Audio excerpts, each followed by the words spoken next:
you align yourself too much with Putin. What's your message for them? Well, if I didn't align myself with both of them, you'd never have a deal. You want me to say really terrible things about Putin and then say, "Hi, Vladimir, how are we doing on the deal?" That doesn't work that way. I'm not aligned with Putin. I'm not aligned with anybody. I'm aligned with the United States of America and for the good of the world. I'm aligned with the world, and I want to get this thing over with. You see the hatred he's got for Putin. It's very tough for me to make a deal with that kind of hate. He's got tremendous hatred, and I understand that, but I can tell you the other side isn't exactly in love with, you know, him either. So it's not a question of alignment. I'm aligned with the world. I want to get the thing set. I'm aligned with Europe. I want to see if we can get this thing done. You want me to be tough? I could be tougher than any human being you've ever seen. I'd be so tough. But you're never going to get a deal that way. So that's the way it goes. All right, one more question. I will respond to this. So look, for 4 years in the United States of America, we had a president who stood up at press conferences and talked tough about Vladimir Putin, and then Putin invaded Ukraine and destroyed a significant chunk of the country.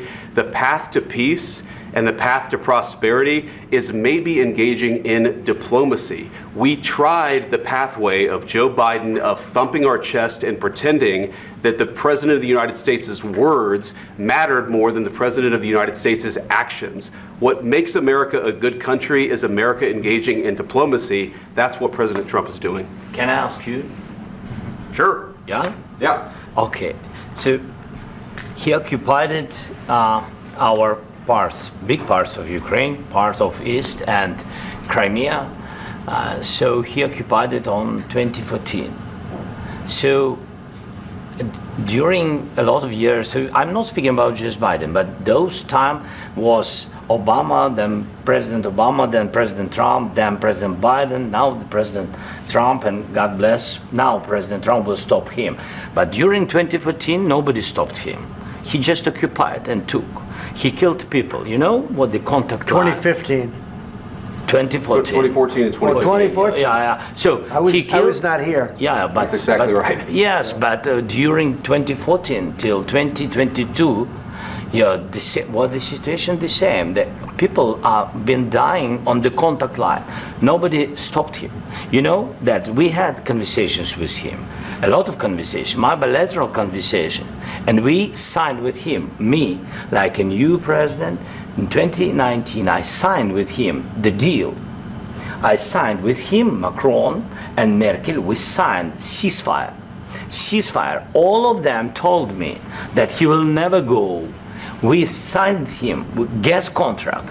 Yes, but after that, he broken this ceasefire. He killed our people and he didn't exchange prisoners. We signed the exchange of prisoners, but he didn't do it. What kind of diplomacy, JD, you are speaking about? What do you mean?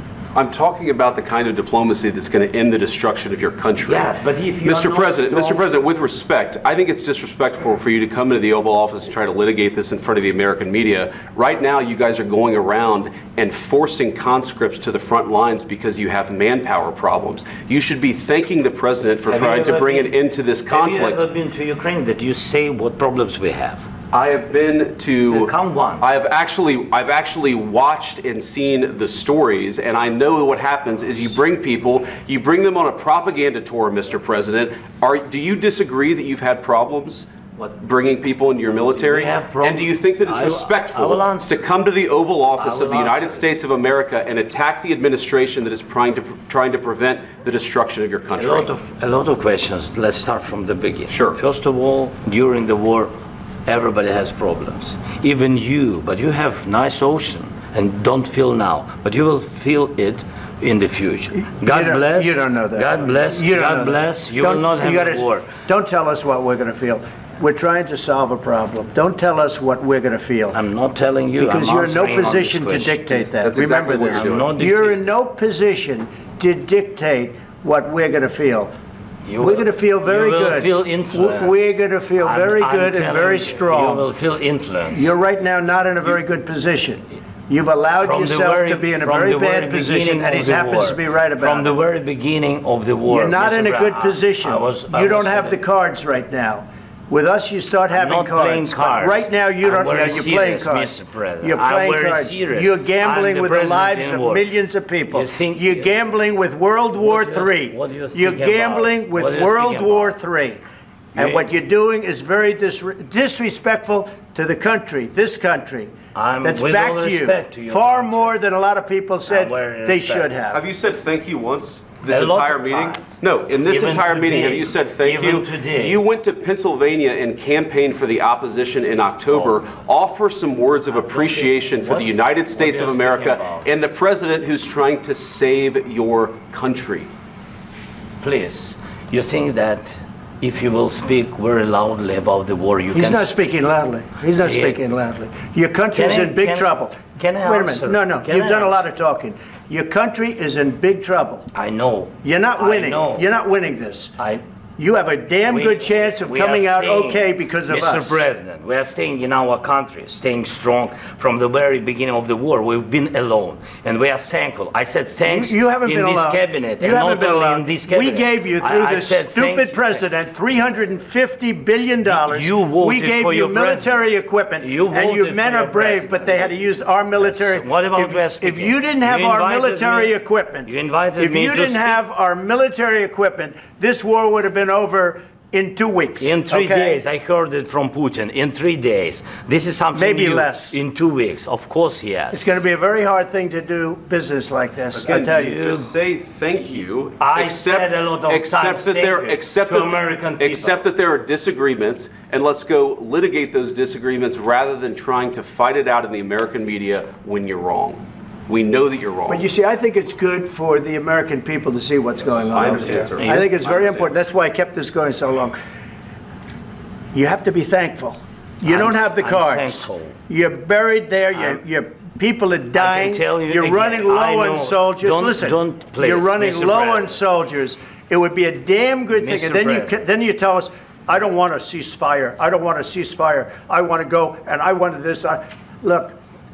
If you could get a ceasefire right now, I tell you, you take it so the bullets stop flying and your men stop getting killed. Of course, we want to stop the war. But you're saying you don't want a ceasefire. But I said to you, I want a ceasefire. With guarantees. Because you'll get a ceasefire faster than an agreement. Ask our people about ceasefire, what they think. That wasn't with me. For you what, that wasn't with me.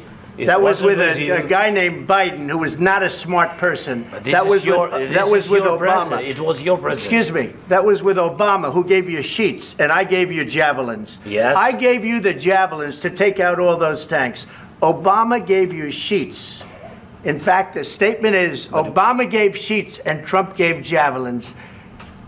You got to be more thankful, because let me tell you, you don't have the cards. With us, you have the cards. But without us, you don't have any cards. One more question to Mr. Vice President. I'm sorry, here. It'll be a tough deal to make, because the attitudes have to change. What if Russia breaks ceasefire? What if Russia breaks peace talks? What do you do then? I understand that it's a heated conversation right now. What are you saying? She's asking, what if Russia breaks the ceasefire? What if anything? What if a bomb drops on your head right now? Okay? What if they broke it? I don't know. They broke it with Biden because Biden, they didn't respect him. They didn't respect Obama. They respect me. Let me tell you, Putin went through a hell of a lot with me. He went through a phony witch hunt where they used him and Russia. You ever hear of that deal? That was a phony Hunter Biden, Joe Biden scam. Hillary Clinton, Shifty Adam Schiff. It was a Democrat scam. And he had to go through that. And he did go through it. We didn't end up in a war. And he went through it. He was accused of all that stuff. He had nothing to do with it. It came out of Hunter Biden's bathroom. It came out of Hunter Biden's bedroom. It was disgusting. And then they said, oh, the laptop from hell was made by Russia. The 51 agents. The whole thing was a scam. And he had to put up with that. He was being accused of all that stuff. All I can say is this. He might have broken deals with Obama and Bush, and he might have broken them with Biden. He did, maybe. Maybe he didn't. I don't know what happened. But he didn't break them with me.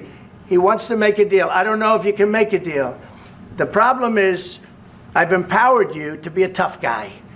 And I don't think you'd be a tough guy without the United States. And your people are very brave. But you're either going to make a deal or we're out. And if we're out, you'll fight it out. I don't think it's going to be pretty, but you'll fight it out. But you don't have the cards. But once we sign that deal, you're in a much better position. But you're not acting at all thankful. And that's not a nice thing. I'll be honest, that's not a nice thing. All right, I think we've seen enough. What do you think? Huh? This is going to be great television, I will say that. All right, we'll see what we can do about putting it together. Thank you. Guys, let's go.